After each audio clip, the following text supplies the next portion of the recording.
जय हिंद साथियों, मैं प्रिंस स्वागत करता हूं आपका आपकी मॉडर्न हिस्ट्री की एक नई क्लास में।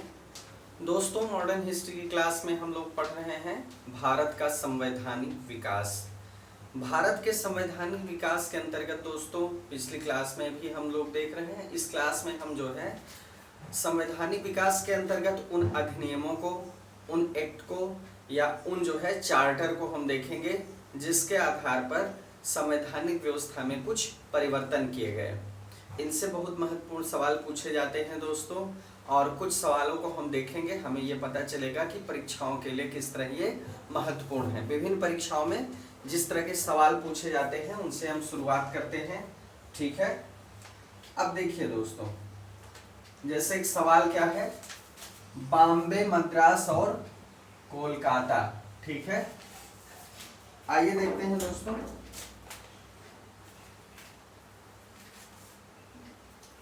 हमारा टॉपिक होगा भारत का संवैधानिक विकास। भारत का संवैधानिक विकास, ठीक है। भारत का संवैधानिक विकास। अब मान लीजिए दोस्तों, एक सवाल है कि जो है किस अधिनियम में, ठीक है, बॉम्बे, मद्रास और कलकत्ता में उच्च न्यायालयों की स्थापना की गई। बॉम्बे, मद्रास और कलकत्ता में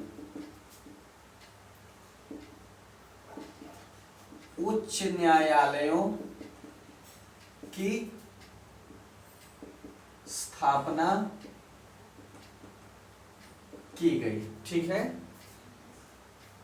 बॉम्बे, मद्रास और कलकत्ता में उच्च न्यायालयों की स्थापना कब की गई, ठीक है। तो इसका क्या जवाब होगा दोस्तों, 1861 का जो है भारतीय उच्च न्यायालय अधिनियम। 1861 में क्या किया गया था दोस्तों, ब्रिटिश संसद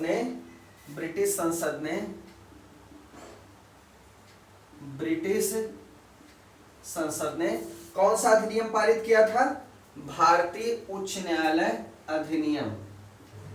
भारतीय उच्च न्यायालय अधिनियम, ठीक है। भारतीय उच्च न्यायालय अधिनियम पारित किया था, ठीक है। तो ये कब पारित हुआ, 1861 में, ठीक है। कब पारित हुआ, 1861 में। तो ये जो है इस अधिनियम से संबंधित सवाल है। अब ये अधिनियम अगर आपने पढ़ा है तभी इसको आप हल कर पाएंगे, ठीक है। तो इस तरह जो है अधिनियमों के बारे में हमें जानकारी होनी चाहिए, ठीक है। अब जैसे एक सवाल है कि भारत में मीडिया को नियंत्रित करने के लिए, ठीक है, भारत में मीडिया को नियंत्रित करने के लिए एक्ट कब पारित किए गए। भारत में मीडिया को नियंत्रित करने के लिए एक्ट कब पारित किए गए।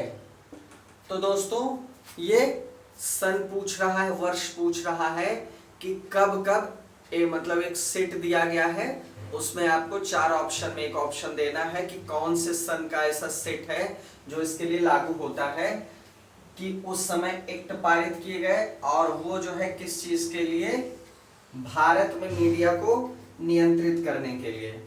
तो ठीक है दोस्तों, 1835, 67, 1835, 1867, 1878, 1878 और 1908, ये एक सेट है जिसमें जो है भारत में मीडिया को नियंत्रित करने के लिए एक्ट जो है पारित किया गया, ठीक है। अलग अलग जो है समय अलग अलग तरह के एक्ट पारित किए गए मीडिया को कंट्रोल करने के लिए, ठीक है। चलिए अब दोस्तों इसी तरह के सवालों को टैकल करने के लिए हमको क्या पढ़ना है, जो भी महत्वपूर्ण अधिनियम है उनके वर्ष, उनके मूल प्रावधान और उनकी प्रमुख बातें, ठीक है, वो किस अधिनियम दूसरे अधिनियमों से किस तरह अलग थे, यही सारी चीजें देखनी है।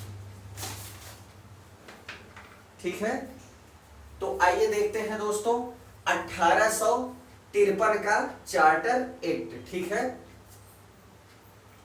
1853 का चार्टर एक्ट। ठीक है, 1853 के पहले के एक्ट के बारे में हम लोग पढ़ चुके हैं, ठीक है, पिछले वीडियो में। इस वीडियो में हम इसके आगे की बात करेंगे। ठीक है, 1853 का चार्टर एक्ट। अब दोस्तों इसमें क्या देखना है हमको, इसमें यह व्यवस्था की गई कि नियंत्रण बोर्ड जो था, ठीक है, जिसको हम क्या कहते थे, बोर्ड ऑफ कंट्रोल, इसका नाम था क्या, बोर्ड ऑफ कंट्रोल। तो नियंत्रण बोर्ड जो था और उसके अन्य पदाधिकारी और उसके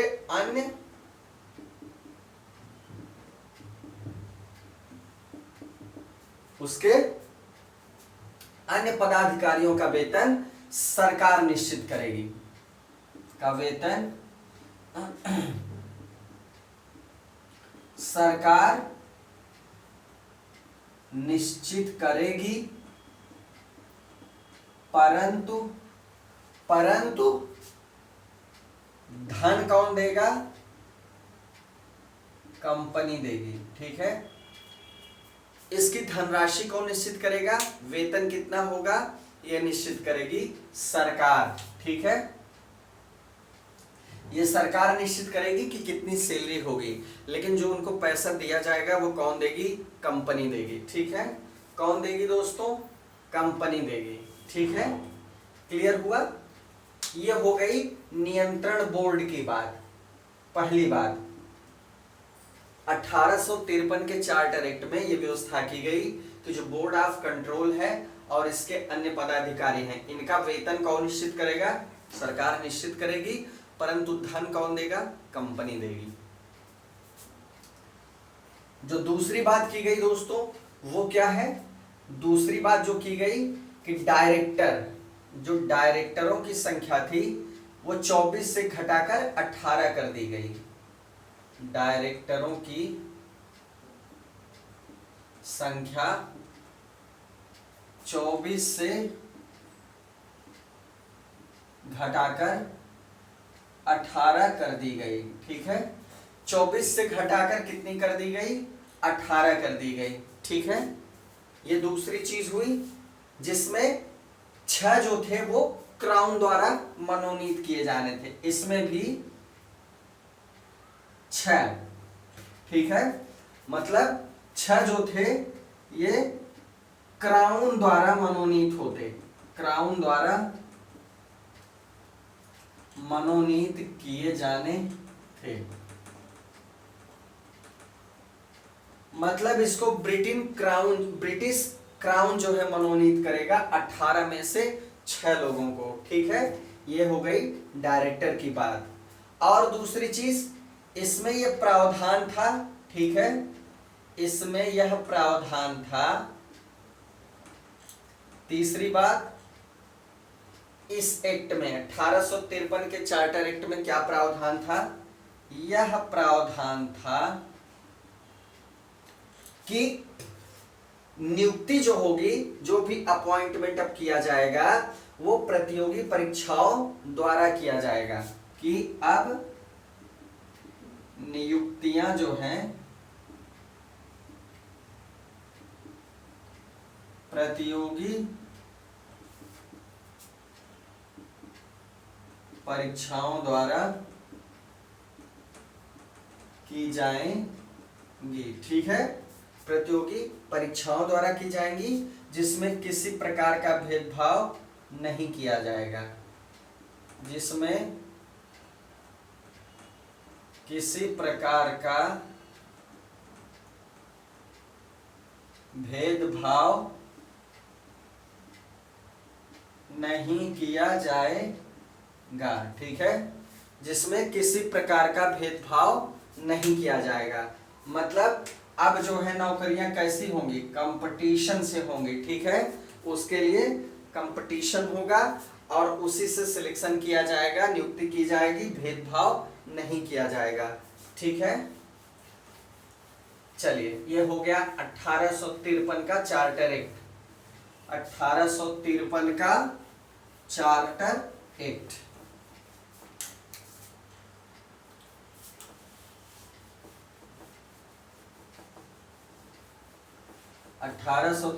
का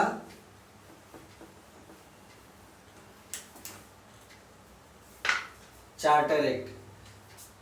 अब देखिए गवर्नमेंट ऑफ इंडिया एक्ट 1858 आया। कौन सा एक्ट आया दोस्तों? इसके बाद आता है भारत सरकार अधिनियम। भारत सरकार अधिनियम 1858, government of India act. Government of India act 1858। अब देखिए ये अधिनियम जब आया है तो 1857 की क्रांति हो चुकी थी।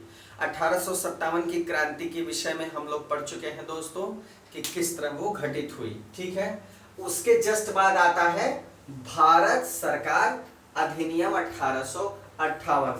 बहुत ही महत्वपूर्ण है दोस्तों, बहुत ही महत्वपूर्ण है। 1857 की क्रांति के बाद ब्रिटिश सरकार को यह एहसास हो गया कि ईस्ट इंडिया कंपनी अपने काम में विफल रही है और इस पे शिकंजा कसना जरूरी है। ठीक है, अब इसकी प्रमुख बातों को आपको ध्यान से देखना है कि 1858 के गवर्नमेंट ऑफ इंडिया एक्ट के अंतर्गत क्या क्या प्रावधान किए गए। आइए पहली बात देखते हैं दोस्तों, भारतीय प्रशासन का नियंत्रण। भारतीय पहली बात जो हुई, भारतीय प्रशासन का नियंत्रण क्या किया गया? कंपनी से छीनकर ब्रिटिश राजमुकुट को सौंप दिया गया। कंपनी से छीनकर ब्रिटिश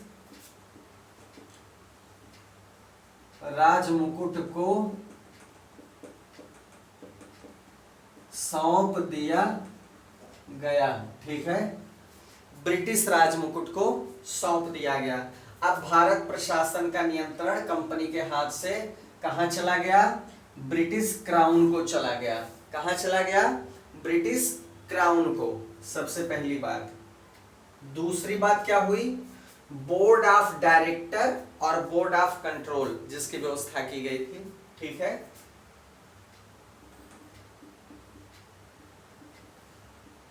बोर्ड ऑफ डायरेक्टर्स, ठीक है, और बोर्ड ऑफ कंट्रोल। ठीक है, बोर्ड ऑफ डायरेक्टर और बोर्ड ऑफ कंट्रोल, इनके समस्त अधिकार किसको सौंप दिए गए? के समस्त अधिकार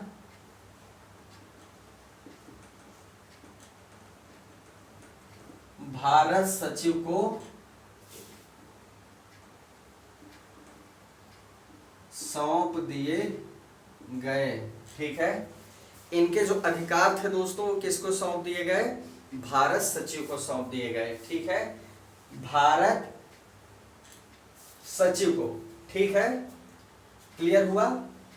तीसरी बात जो इस अधिनियम की थी महत्वपूर्ण बात, इंडियन काउंसिल एक्ट 1861 के द्वारा,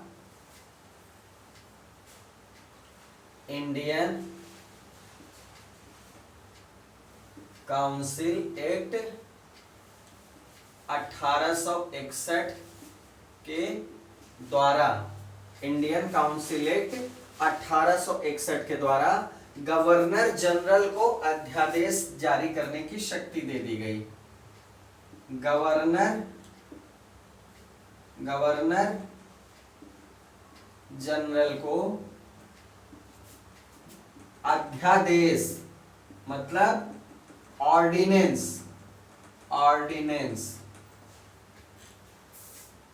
अध्यादेश जारी करने की शक्ति दे दी गई। मतलब अब क्या हुआ कि गवर्नर जनरल जो है अध्यादेश जारी कर सकता है।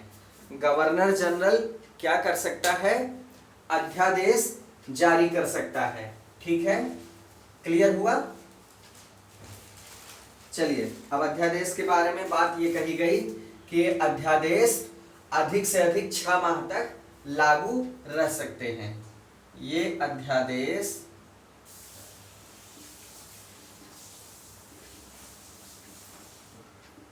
अधिकाधिक 6 माह तक ही लागू रह सकते थे। ठीक है, अधिक से अधिक 6 माह तक ही लागू रह सकते थे। ठीक है दोस्तों, क्लियर हुआ? तो यह अध्यादेश की बात हो गई। चलिए 1861 का और देख लेते हैं क्या नियम रहा। 1858 के बाद 1861 में और क्या किया गया?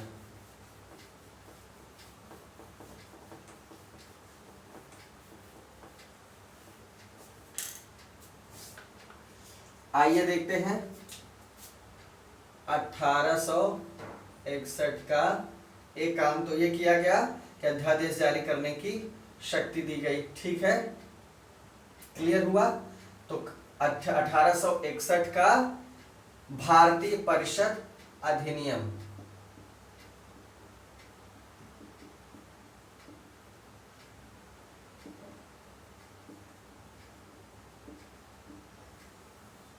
Indian council act. ठीक है, इंडियन काउंसिल एक्ट 1861। ठीक है, इंडियन काउंसिल एक्ट या भारतीय परिषद अधिनियम 1861। अब इसमें क्या किया गया? इसमें क्या किया गया?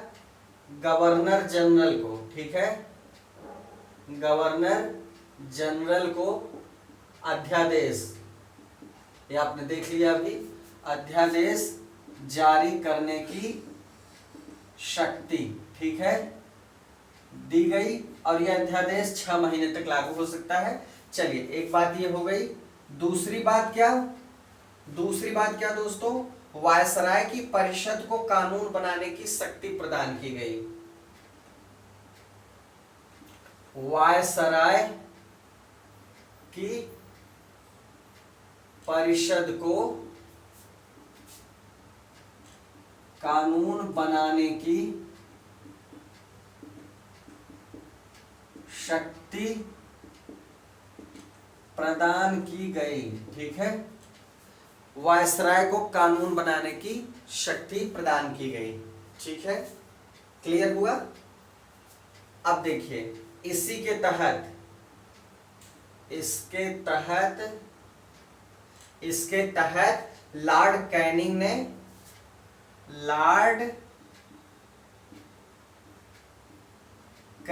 ने विभागीय प्रणाली की शुरुआत की। विभागीय प्रणाली की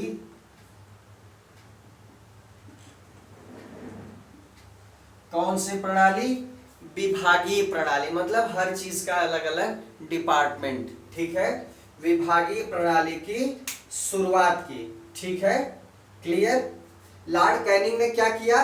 विभागीय प्रणाली की शुरुआत की। अब दोस्तों इसमें क्या हुआ? लॉर्ड कैनिंग ने भिन्न भिन्न सदस्यों को अलग अलग डिपार्टमेंट सौंपा और मंत्रिमंडल व्यवस्था की नींव डाली। लॉर्ड कैनिंग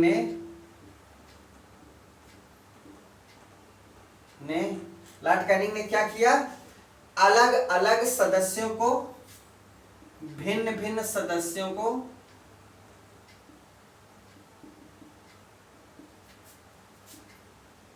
अलग अलग विभाग सौंप कर मंत्री मंडलीय व्यवस्था की नींव डाली। आज आप देखते हैं दोस्तों, हर काम का एक अलग विभाग होता है। पंचायती राज मंत्रालय अलग होता है, ठीक है, खाद्य मंत्रालय अलग होता है, खाद्य एवं कृषि मंत्रालय, महिला और बाल विकास मंत्रालय अलग होता है। कैनिंग ने क्या किया, भिन्न भिन्न सदस्यों को इसने क्या किया, अलग अलग विभाग सौंप दिया। तो जिस तरह आज मंत्रिमंडलीय व्यवस्था है कि अलग अलग मंत्रियों का अलग अलग विभाग होता है, उस विभाग के लिए वो अधिकृत भी होते हैं और पावरफुल भी होते हैं, जिम्मेदार भी होते हैं, उत्तरदायी भी होते हैं, ठीक है। तो ये लॉर्ड कैनिंग ने ये व्यवस्था बनाई, ठीक है। प्रशासन का प्रत्येक भाग एक व्यक्ति के अधीन होता था। प्रशासन का प्रत्येक भाग एक व्यक्ति के अधीन होता था, ठीक है। प्रशासन का जो है प्रत्येक भाग था वो एक व्यक्ति के जिम्मे हुआ करता था, ठीक है, क्लियर।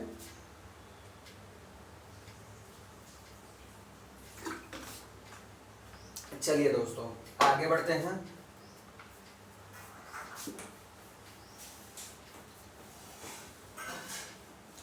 इस 1861 में कुछ और हुआ, उसको भी देखते हैं।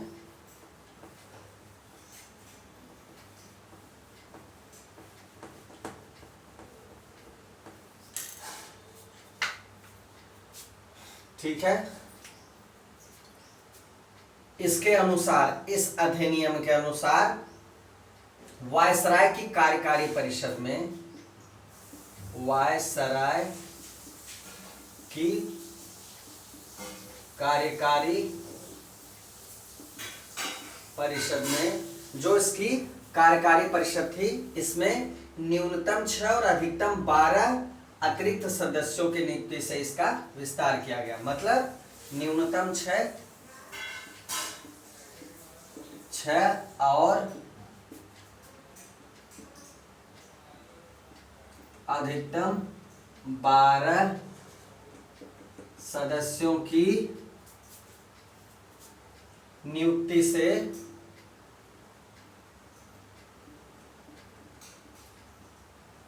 उसका विस्तार किया गया। मतलब क्या है, 1861 के अधिनियम में क्या किया गया दोस्तों, वायसराय की कार्यकारी परिषद का क्या किया गया, विस्तार किया गया। मूल बात क्या है कि वायसराय की जो काउंसिल थी, एग्जीक्यूटिव काउंसिल थी, उसका क्या किया गया, विस्तार किया गया, जिसमें यह शर्त रखी गई कि कम से कम 6 और अधिकतम 12 सदस्य इसमें नियुक्त किए जा सकेंगे, जिससे इसका विस्तार संभव होगा, ठीक है। अब इनका मनोनयन कैसे होगा, वायसराय इन्हें मनोनीत करेगा, ठीक है, इन्हें वायसराय मनोनीत करेगा और ये 2 वर्ष तक अपने पद पर बने रहेंगे, अपने पद पर बने रहेंगे। कब तक, 2 वर्ष तक। ध्यान दीजिए, कार्यकाल क्या रखा गया, 2 वर्ष का। मनोनीत कौन करेगा, जो अतिरिक्त सदस्यों की बात हुई, न्यूनतम 6 अधिकतम 12 कार्यकारी परिषद के, उनको मनोनीत कौन करेगा, वायसराय करेगा और 2 वर्ष तक ये अपने पद पे बने रहेंगे, ठीक है, क्लियर हुआ। इसमें से न्यूनतम आधे सदस्य जो होंगे, इसमें से न्यूनतम आधे सदस्य गैर सरकारी होंगे। ठीक है, क्या होंगे दोस्तों? गैर सरकारी। ठीक है, इनमें से जो न्यूनतम आधे सदस्य होंगे वो क्या होंगे? गैर सरकारी होंगे। ठीक है, कैसे होंगे? गैर सरकारी होंगे। ठीक है, और क्या बात कही गई इसमें? देखिए 1861 का जो है अधिनियम बहुत महत्वपूर्ण है दोस्तों, इसमें कई प्रावधान हैं, तो इसलिए आप ध्यान से इनको पढ़िएगा और नोट कर लीजिएगा। और क्या प्रावधान है इसमें 1861 में? इस अधिनियम के अनुसार, इस अधिनियम के अनुसार मद्रास और बंबई प्रांत को अपने लिए कानून बनाने और संशोधन करने का अधिकार पुनः दे दिया गया। मद्रास और बंबई प्रांतों को अपने लिए कानून बनाने, अपने लिए कानून बनाने और उनमें संशोधन करने का अधिकार पुनः दे दिया गया। ठीक है, उसमें संशोधन करने का और कानून बनाने का अधिकार इनको पुनः मिल गया। पहले जैसे था फिर वो व्यवस्था बंद हो गई थी, अब इनको पुनः जो है अपने कानून बनाने और उनमें संशोधन करने का अधिकार सौंप दिया गया। ठीक है, बंबई और मद्रास प्रांत को। ठीक है, क्लियर हुआ? लेकिन इन प्रांतीय परिषदों द्वारा, ध्यान दीजिएगा, जो कानून बनेंगे इन प्रांतीय परिषदों द्वारा, ठीक है दोस्तों, इन प्रांतीय परिषदों द्वारा बनाए गए कोई कानून तब तक वैध नहीं माने जाएंगे। इन प्रांतीय परिषदों द्वारा बनाए गए कानून तब तक वैध नहीं माने जाएंगे जब तक कि गवर्नर जनरल इन्हें अनुमति नहीं दे देता। जब तक गवर्नर जनरल इन्हें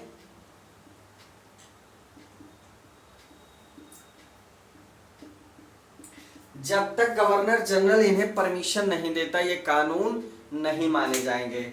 ठीक है, मतलब इन्हें अधिकार तो मिल गया कानून बनाने का और संशोधित करने का, लेकिन ये वैलिड तभी माना जाएगा जब गवर्नर जनरल अपनी मुहर उस पे लगा देगा। ठीक है, महत्वपूर्ण चीज है ये।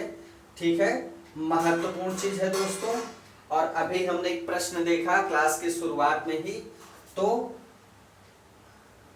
वो प्रश्न क्या था? वो प्रश्न था कि बॉम्बे, मद्रास और कलकत्ता, बॉम्बे, मद्रास और कलकत्ता, ठीक है, उच्च न्यायालयों की स्थापना, न्यायालयों की स्थापना 1861 के भारतीय परिषद अधिनियम के अंतर्गत की गई थी। भारतीय परिषद अधिनियम, ठीक है, 1861 के भारतीय परिषद अधिनियम के अंतर्गत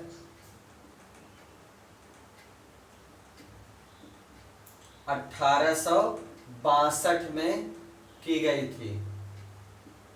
दोस्तों यहां पर ध्यान दीजिएगा, अगर आपसे यह प्रश्न पूछा जाए कि बॉम्बे, मद्रास और कलकत्ता उच्च न्यायालयों की स्थापना कब हुई, तो क्या बताएंगे? 1862। किस अधिनियम के अंतर्गत की गई? तो 1861 के अंतर्गत की गई, 62 में की गई थी।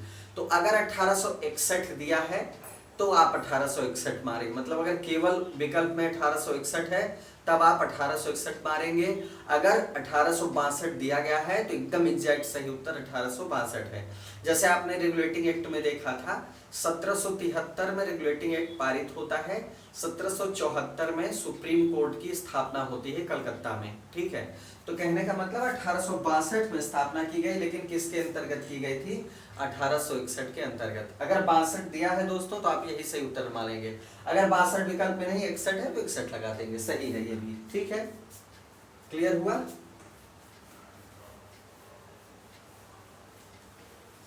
चलिए, ये हो गया आपका 1861 का भारतीय परिषद अधिनियम। ठीक है, भारतीय परिषद अधिनियम।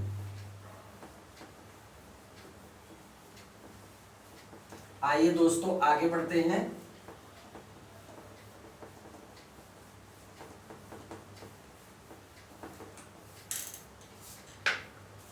आइए आगे बढ़ते हैं और आगे देखेंगे हम भारतीय परिषद अधिनियम।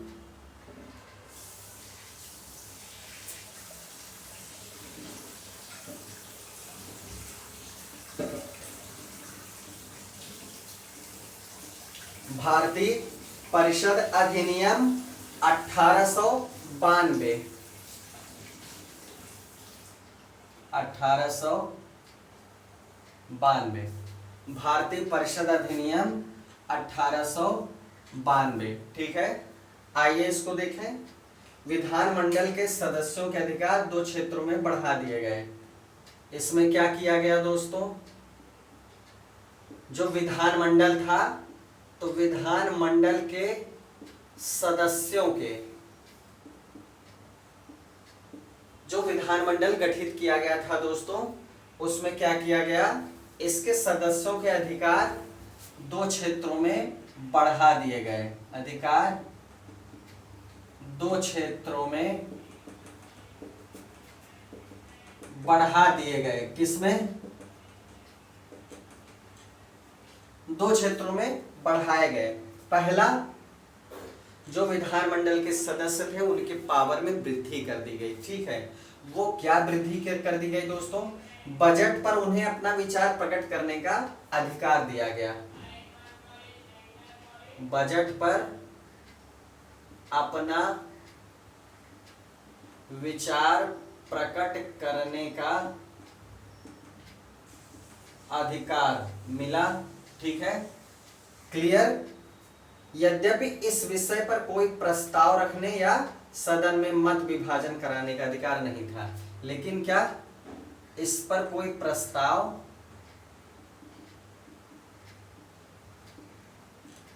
या सदन में मत विभाजन कराने का अधिकार नहीं। मतलब उनको सदन में मत विभाजन कराने का अधिकार नहीं है, या तो कोई प्रस्ताव लाने का, पेश करने का अधिकार नहीं है। केवल बजट पर अपना विचार प्रकट करने का अधिकार है। अपना विचार प्रकट कर सकते हैं, इसके अलावा कुछ नहीं कर सकते। दूसरी चीज क्या हुई? सार्वजनिक हित के मामलों में 6 दिन की सूचना देकर, सार्वजनिक हित मतलब अगर कोई विषय सार्वजनिक हित से जुड़ा है, सार्वजनिक हित के विषय पर 6 दिन की सूचना पर, मतलब 6 दिन की नोटिस पर प्रश्न पूछने का अधिकार दिया गया।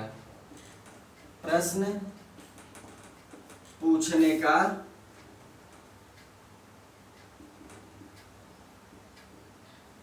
अधिकार दिया गया।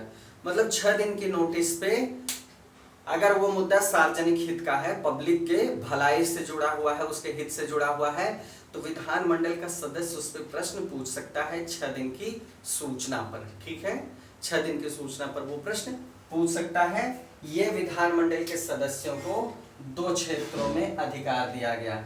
एक तो बजट पे केवल विचार प्रकट करने का, न तो प्रस्ताव पेश कर सकता है, न तो मत विभाजन कराने का अधिकार उसे है। और दूसरी चीज, जो सार्वजनिक हित के मुद्दे हैं उनके लिए जो है 6 दिन की नोटिस पे वो प्रश्न पूछ सकता है। ठीक है, ये हो गया दोस्तों भारतीय परिषद अधिनियम 1892। ठीक है, तो ये दोस्तों यहाँ तक इस अधिनियम की बात हुई। आगे और भी अधिनियम हैं, उनको हम अगली क्लास में देखेंगे। आज के लिए इतना ही दोस्तों। उम्मीद है ये अधिनियम आपको समझ में आए होंगे और इनके पॉइंट नोट जरूर करें, परीक्षाओं में पूछे जाएंगे तो आपको जो है सुविधा हो कि कब जो है उच्च न्यायालय की स्थापना हुई, कहाँ कहाँ, किस तरह विधानमंडल के सदस्यों के अधिकार किस अधिनियम में बढ़ाए, इस तरह के सवाल पूछता है तो आपको जो है सहज स्थिति का अनुभव हो एग्जाम में। ठीक है, तो दोस्तों आज के लिए इतना ही। मिलते हैं नेक्स्ट वीडियो में इसके आगे के डेवलपमेंट के साथ। तब तक के लिए दोस्तों जय हिंद, जय भारत।